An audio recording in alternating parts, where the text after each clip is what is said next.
নমস্কার বন্ধুরা, আজকে আমি নিয়ে এসেছি একটা নতুন রেসিপি। চলো দেখে নাও আজকে আমি কি বানাই। আমি এখানে মাছের মাথা নিয়ে নিয়েছি। মাছের মাথাটাকে ভালো করে ধুয়ে নিয়েছি। এবার আমি এর মধ্যে নুন আর হলুদ মাখিয়ে রাখবো। খুব ভালো করে নুন আর হলুদটা মাখাতে হবে।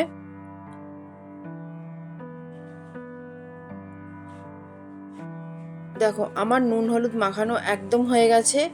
এবার আমি এইদিকে গোবিন্দভোগ চাল নিয়ে নিয়েছি। আমি 1 কাপ মতন গোবিন্দভোগ চাল নিয়েছি।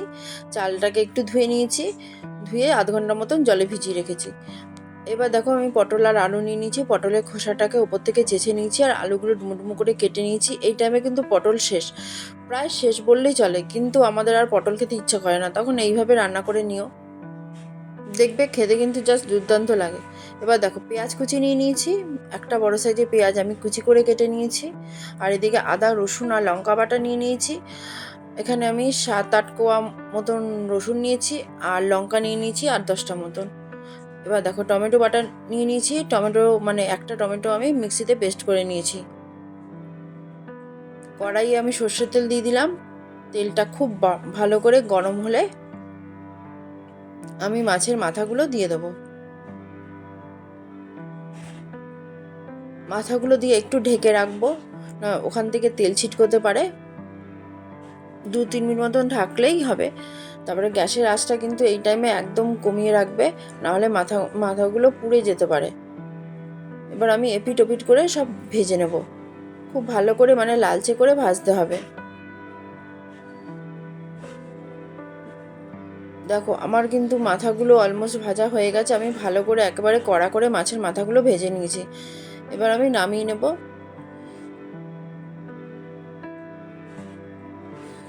ওই তেলের মধ্যে আমি পটল আর আলু দিয়ে দিলাম। পটল খেতে খেতে বোর হয়ে গেলে কিন্তু এইভাবে পটল আর আলুর রান্না করে খেতে পারো। খেতে কিন্তু জাস্ট ফাটাফাটি লাগে। আমি কিন্তু ফার্স্ট টাইমই এটা বানিয়েছি, কিন্তু খেতে জাস্ট অসাধারণ। দেখো পটল আর আলুগুলো আমার ভাজা হয়ে গেছে। আমি নামিয়ে নিচ্ছি। 80% মতন নরম হয়ে যাবে, এমন করেই ভাজবে। ওই তেলের মধ্যে আমি জিরে ফোড়ন দিয়ে দিলাম আর একটা শুকনো লঙ্কা আমি ফোড়নে দিয়ে দিলাম। একটু নাড়িয়ে চাড়িয়ে নেব। এবার গোটা গরম মশলাগুলো দিয়ে দিলাম। 2টো দারচিনি, 2টো লবঙ্গ আর 2টো এলাচ আমি দিয়ে দিয়েছি। এলাচটা কিন্তু একটু ফাটিয়ে দেবে, না হলে ফুটতে পারে। ফোড়নটা রেডি হয়ে গেলে এর মধ্যে আমি পেঁয়াজ কুচি দিয়ে দেবো। পেঁয়াজটাকেও নাড়িয়ে চাড়িয়ে একটু ভালো করেই ভেজে নেব।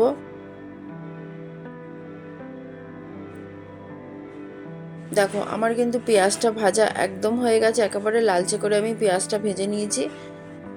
এবার আমি এই পেস্টটা দিয়ে দিলাম, যেটা আদা লঙ্কা রসুনের পেস্ট বলেছিলাম, ওটা দিয়ে খুব ভালো করে কষিয়ে নেব। এরপর আমি একে একে গুঁড়ো মশলাগুলো অ্যাড করছি। এখানে হলুদ গুঁড়ো দিয়ে দিলাম, 1/2 চামচ জিরের গুঁড়ো, 1/2 চামচ ধনের গুঁড়ো, এবার সামান্য চিনি দিয়ে দিলাম। দিয়ে খুব ভালো করে নাড়িয়ে চাড়িয়ে নেব। খুব ভালো করে মশলাটাকে কষাতে হবে। এবার এখানে নুন দিয়ে দিলাম, পরিমাণ মতো নুন দিয়ে দিলাম আমি। এবার দিয়ে দেবো টমেটো পেস্টটা। টমেটোটা এর মধ্যে দিয়ে খুব ভালো করে কষাতে হবে, যেন টমেটোর কাঁচা গন্ধটা না থাকে।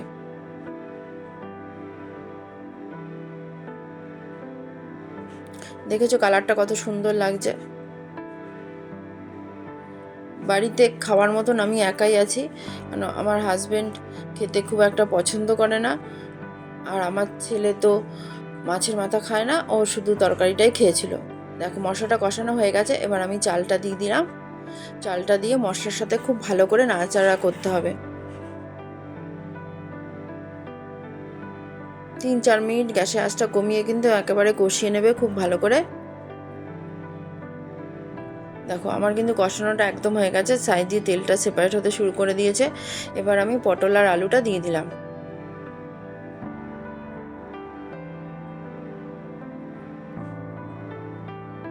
একটু সামান্য জল দিলাম।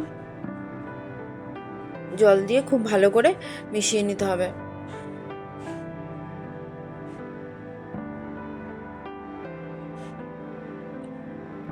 দেখো আমার মেশানো টেশানো সব হয়ে গেছে। আমার ছেলে খেয়ে বলেছিল, মা জাস্ট অসাধারণ হয়েছে খেতে। তোমরাও বাড়িতে বানাবে, খেয়ে দেখবে, খেতে কিন্তু খুব ভালো হয়। এবার মাছের মাথাগুলো আমি দিয়ে দিলাম। মাথাগুলো আমি একটু ভেঙে নিয়েছি, দিয়ে একসাথে মশলার সাথে সব মিশিয়ে নেব।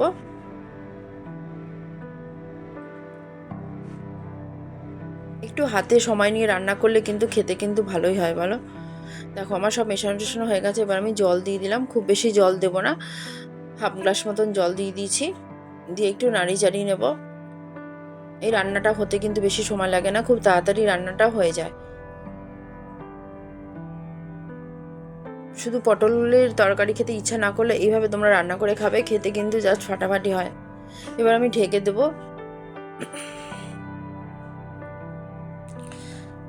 10 মিনিট পর ফিরে আসলাম। 10 মিনিট পর দেখো এরকম হয়ে গেছে। পটল আর আলুটা কিন্তু একদম নরম হয়ে গেছে। একটু চেক করে দেখছি, দেখো আলুটা নরম হয়ে গেছে, চালগুলোও সিদ্ধ হয়ে গেছে, দেখো পটলটাও নরম হয়ে গেছে। আর চালগুলো কিন্তু ঘাটেনি, একেবারে দানা দানাই রয়েছে। আমার হাজবেন্ড খেতে পছন্দ করে না মাছের মাথা, তাই ও খায়নি। তবে ও পটল আর আলুটা কিন্তু টেস্ট করে দেখেছিল, বলেছিল খেতে জাস্ট ফাটাফাটি হয়েছে। নুনটা একটু কম হয়েছিল বলে আমি নুনটা দিয়ে দিলাম। এবার গরম মশলার গুঁড়ো দিয়ে দিয়েছি, আর আমি চিনি দিয়ে দিয়েছি হাফ চামচ মতন, আর ঘি দিয়ে দিলাম। দিয়ে সবগুলো একসাথে আমি মিশিয়ে নেব। তোমাদের যদি ভালো লাগে লাইক করবে, সাবস্ক্রাইব করবে, আর ফেসবুক পেজ থেকে যদি দেখো তাহলে অবশ্যই ফলো করে দিও। দেখো আমার রান্নাটা কিন্তু কমপ্লিট। দেখো কত সুন্দর দেখতে লাগছে, সাইড দিয়ে তেলটাও কত সুন্দর সেপারেট হয়ে গেছে। এই দিয়ে কিন্তু পুরো এক থালা ভাত খাওয়া হয়ে যায়। আমার তো খেতে জাস্ট ফাটাফাটি লাগে, বিশ্বাস করো। আমি কিন্তু এটা 2 দিন ধরে খেয়েছি, ফ্রিজে ছিল, মানে এতগুলো তো আমি একা একা খেয়ে নিতে পারবো না একবারে।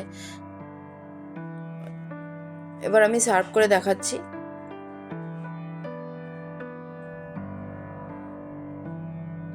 ব্যাস সার্ভ করেছি, এটা তোমাদের জন্য। তোমাদের ভালো লাগে তোমরা খেয়ে নাও। ব্যাস তোমরা সবাই ভালো থাকবে, সুস্থ থাকবে, টাটা।